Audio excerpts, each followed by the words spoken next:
محترم سامعین، حضور صلی اللہ علیہ وسلم کے بتائے ہوئے صحت کے راز جنہیں طب نبوی کہا جاتا ہے، رسول اللہ صلی اللہ علیہ وسلم نے فرمایا کہ اللہ تعالیٰ نے سوائے موت کے کسی بھی مرض کو بغیر علاج کے پیدا نہیں فرمایا۔ آپ علیہ السلام نے فرمایا، سحر کو بیدار ہو جاؤ تاکہ آسمان کی برکت پالو۔ حضور صلی اللہ علیہ وسلم نے فرمایا، پینے والی چیزوں کو کھڑے ہو کر پینے سے اجتناب کرو۔ آپ نے فرمایا، پیاس کی حالت میں پانی کو گھونٹ گھونٹ کر کے پیو، ایک دم سے ہرگز نہ پیو۔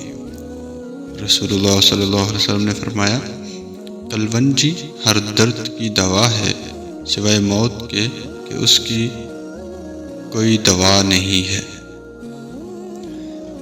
آپ نے فرمایا، مٹی کھانے سے پرہیز کرو، اس لیے کہ مٹی کھانا میری امت پر حرام ہے۔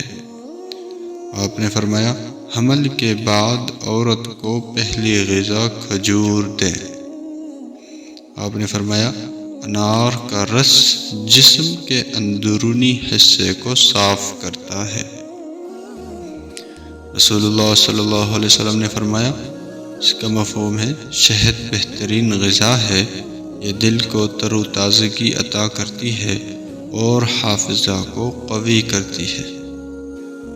آپ صلی اللہ علیہ وسلم نے فرمایا، روٹی کو چھری سے مت کاٹو، جس طرح اللہ نے اسے محترم قرار دیا تم بھی اسی طرح اس کا احترام کرو۔ آپ صلی اللہ علیہ وسلم نے فرمایا، انجیر نقرس اور بواسیر کے مریضوں کے لیے بہت مفید ہے۔ آپ نے فرمایا، کشمش صفرا کو ابھرنے سے روکتی ہے اور بلغم کو کم کرتی ہے۔ آپ نے فرمایا، ترنج بڑا لیمو دل اور دماغ کو قوت دیتا ہے۔ رسول اللہ صلی اللہ علیہ وسلم نے ارشاد فرمایا، خربوزہ مثانے کو صاف کرتا ہے، معدے کو ہلکا کرتا ہے، جسم کو تر و تازہ رکھتا ہے۔ حضور صلی اللہ علیہ وسلم نے ارشاد فرمایا، پھل کو چھری سے ٹکڑے کرنے کے بجائے دانتوں سے کھانے میں زیادہ بہتر ہے۔ رسول اللہ صلی اللہ علیہ وسلم نے فرمایا، خربوزہ جنت کا پھل ہے، لہٰذا اس کے کھانے سے غفلت نہ کرو۔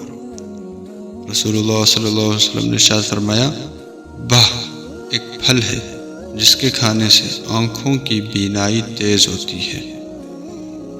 رسول اللہ صلی اللہ علیہ وسلم نے ارشاد فرمایا، نئے پھلوں میں بہت فوائد ہوتے ہیں، نئے پھل کھانے سے جسم تندرست ہو جاتا ہے۔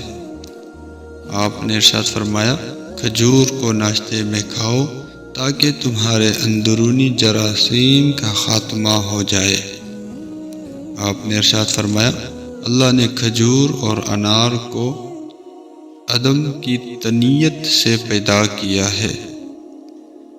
رسول اللہ صلی اللہ علیہ وسلم نے ارشاد فرمایا، جن لوگوں کو زیادہ کھانے اور پینے کی عادت ہوتی ہے وہ سنگ دل ہوتے ہیں۔ اللہ تعالی ہمیں حضور کی ان باتوں پر عمل کرنے کی توفیق عطا فرمائے۔ آمین، وآخر دعوانا الحمدللہ رب العالمین۔